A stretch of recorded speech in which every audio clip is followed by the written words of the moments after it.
Hello, boys and girls. My name is Michael Shoulders. I am sitting in the United States in the state called Tennessee, and I was given the opportunity to read stories that you had written in English. And I've already told your teacher how impressed I was with your writing. She assured me you had help, which is what teachers are supposed to do. So I had a lot of stories to go through, and unfortunately, she only wanted me to pick three finalists, and I said no. So instead, I actually gave her 10 finalists, and then I did give her two honorable mentions and then three more finalists, and it was a very, very hard job. Well, here are just some of the books that I have written and published in Tennessee. This is not all of them. Your teacher may have shown you The Legend of the Christmas Pickle. That's my latest book. I also have a book about Tennessee.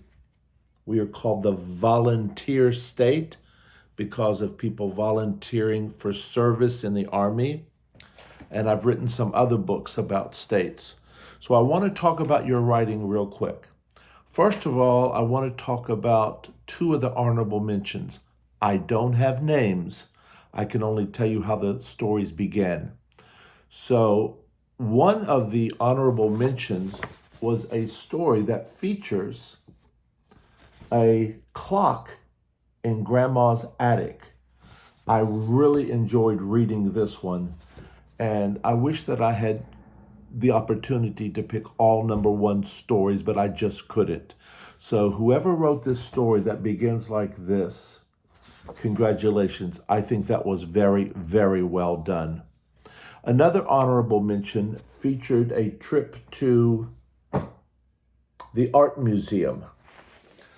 Now, I found both of those to be very, very entertaining stories. Congratulations to the two students who wrote those.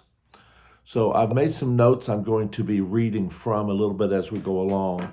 I want to talk about the third place story. The third place story begins like this. It's a story about keeping our planet in good shape. Now, keeping our planet in good shape is a story that has been written many, many times. And this one is very well done.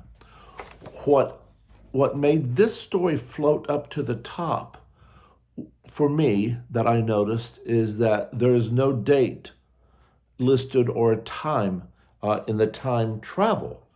So that makes me wonder, when does this take place? Unless I missed it, I don't think I did. Is this story from 2025? Is it from 2050? Is this story from 3050? It hit me hard because I wondered, how urgent is this problem?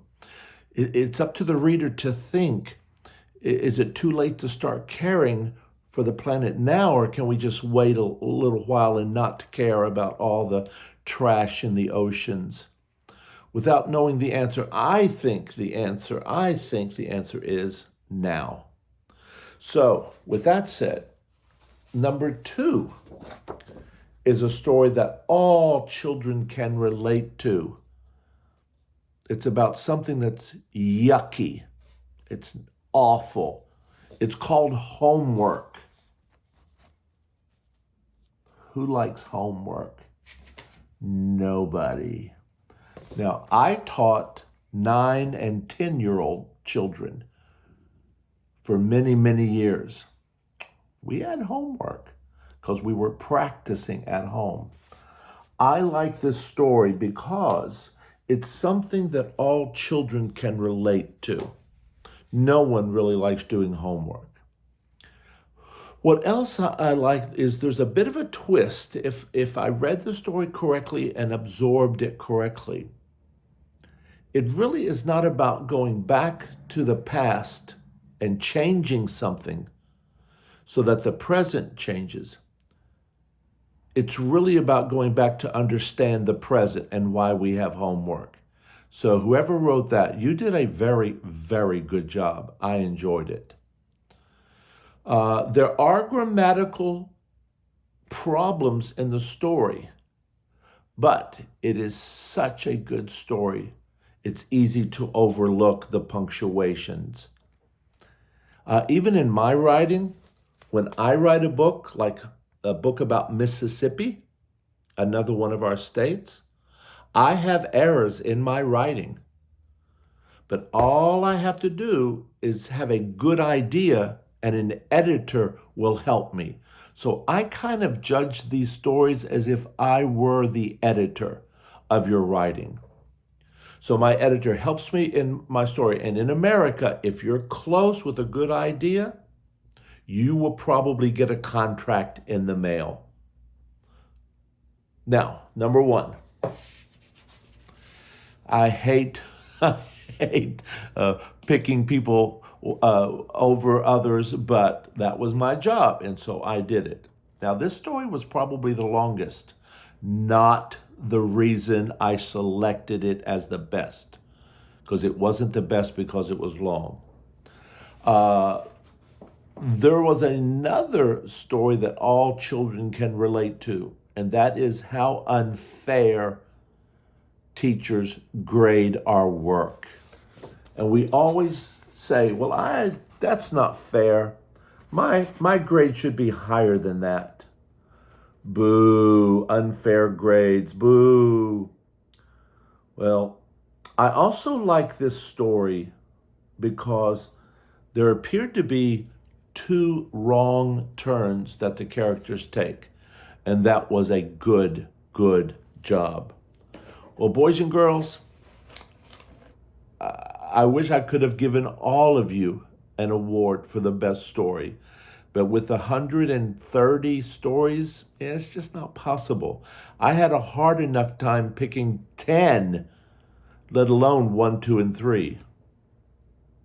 Teachers, boo, you are unfair making me pick 3. Unfair, just like grades. Boys and girls, congratulations to all of you and to your teachers.